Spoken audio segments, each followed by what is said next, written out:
Hello, this is the Domus de Janas in Sardinia. These are Neolithic caves that have been taken by the Romans and painted, and then also painted by the Byzantines, and they're all still here, and they're fantastic. They're also nicknamed the Witches' Caves or Fairy Caves.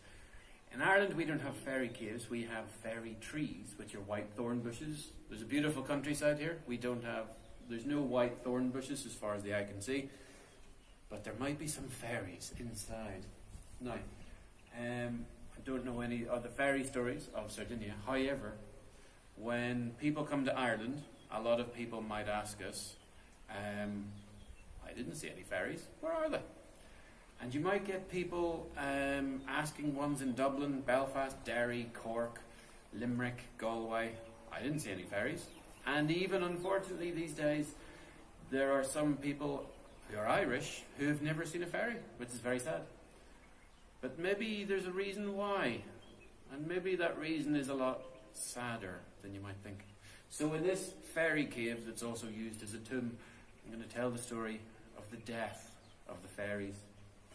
Now, this story came from a man up in Innishowen in Donegal. And he tells me the story. It's about 150 years old, so maybe this is why the fairies came to their end. About 150 years ago in Donegal, there was the Donnelly family, who was the wife, the kids, the dog, of course, and he had a little area, no animals, just vegetables, but he was having a very hard winter. Halloween, or Samhain, had long passed. Harvest had passed. The harvest wasn't that good. And it was a bitterly cold winter. He only had a bit of food left for maybe a bit of corn, maybe a bit of wheat, and that was it for the family. But anyway, he was having a very bad harvest. But then one night, he went down the field to get some water from his little well. And what did he see but there's a wee man playing the flute, leaning by his well. The wee man stopped playing the flute, and he automatically looked up at Donnelly and said, "Here, boy, you're in a bit of trouble." And Donnelly instantly knew this wee man wasn't just a wee man, this was a fairy. So he thought, here, hang on, I need to be careful. But he's being nice. Fairy goes, "You're in a bit of trouble, aren't you?" Donnelly goes, "I am, I'm down to my last bag of wheat, I'm down to my last bag of grain. There's only a bit of corn left. We have a couple of spuds, but they're too small to dig, and the frost might get them anyway." Fairy goes, "Here, I have an idea for you. What I want you to do is come back here tomorrow night, and when you're back here, bring me the spuds. Don't care what size they are.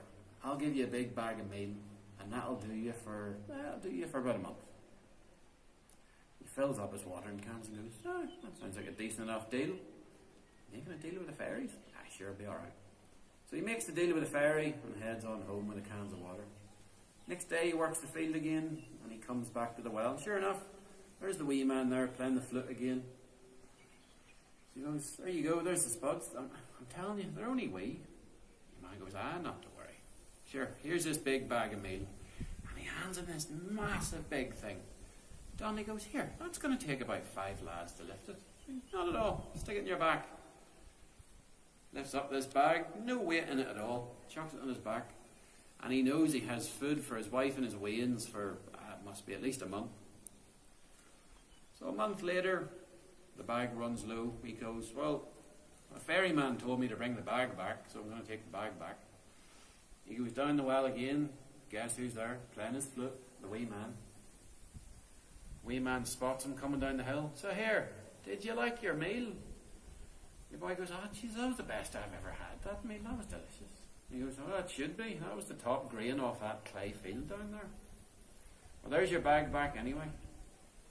And we're going to see you again. Can I thank you for this when the vegetables get better next year?" "Oh, jeez. Don't know about that." "What do you mean?" "I don't know if I'll be back. This might be the last you see of me." Now, at this point, Donnelly was getting a bit worried. The fairies could be tricksters from time to time, and he knew even though he did a one-for-one deal with the fairy might, pull a fast one on him. There was something about this fairy, the way this fairy talked to him, though, the atmosphere just changed, and he couldn't quite put his fingers on it. This fairy wasn't just playing a trick. He was melancholic. He was almost depressed. Donnelly was a good judge of character, though, and he had a fair idea. He had a fair idea that this was actually going to be genuine. He goes, here, what are you talking about? What's going on? What do you mean you might not be back here? You're playing this flute every night. The fairy goes, well, here, I'll tell you a wee story. What actually is happening at the minute? The fairies of Ireland are at war with the fairies of Scotland. And we've planned to meet them in battle in a couple of days from now. Danny goes, Jesus, I never even thought of that. Fairies at war? Doesn't sound right. So what's happened? The fairy goes, we'll put it this way. If we win in battle, I'll be back here in a week. Nothing to worry about. We'll sort your spuds, we'll get you a few tomatoes for next year. And if you don't, well, if you don't, you're not seeing us again. That's the fairies of Ireland away. Jeez, I don't like the sound of that. How will I know if you've won or not? Well, keep coming down here to check this well every night. See if this water's clear. You'll be fine. I'll be coming back. I'll be on my way home. See if this water turns muddy. Jeez, we're in trouble. That means I'm gone. Same as the rest of my crowd. And I'll keep an eye on it. So, time passes. Donnelly works the farm a couple of days, and he's looking around to see if he can find any clues as to how the outcome of the battle went. The fairies have an affinity with the animals of Ireland, so he was looking at the animals, but there was nothing changing. There was nothing new from the animals. Looked at the weather. Well, in Innishowen, it's still raining. That makes no difference. But about a week and a half later, he was starting to get worried because he hadn't seen the fairy and the water hadn't changed. So one night he walks down to the well again, takes a look in. The water was as muddy as all the ducks in Ireland had just gone through it. And geez, that's not a good sign. And he never seen the fairy again. A couple of weeks later, they were running really out of money coming into the new year. And Donnelly was heading over to Scotland to see if he could sell the land. There was a boy looking for the land. He got a letter in the post. So as he went over to Scotland, he was like, I'll kill two birds with one stone here. I'll go round the wee villages and see if they know anything of the fairies in Scotland. See if they know of that battle. As he was travelling Scotland, he started to notice all the white thorn bushes, the fairy trees, were all looking a wee bit dry, a wee bit dehydrated. Not the healthiest looking ones. He remembers the one in Ireland were a lot more healthier. But anyway, he goes about his business, and there's one night he's in a pub. And there was a Scottish version of a Sean Key comes in. Scottish storyteller. Storyteller comes in and he goes, here, a couple of questions for you. Do you know anything about this battle that was going on between your fairies and ours back in Ireland? The boy goes, not at all. There's a boy that has a well over yonder. You could go check that well. I've heard that story that you just told me about the muddy well, the muddy water and the animals. That sounds familiar. Sure, go over that hill, down the wee river, down the valley, checking the well. If the water's muddy there, don't know what that means.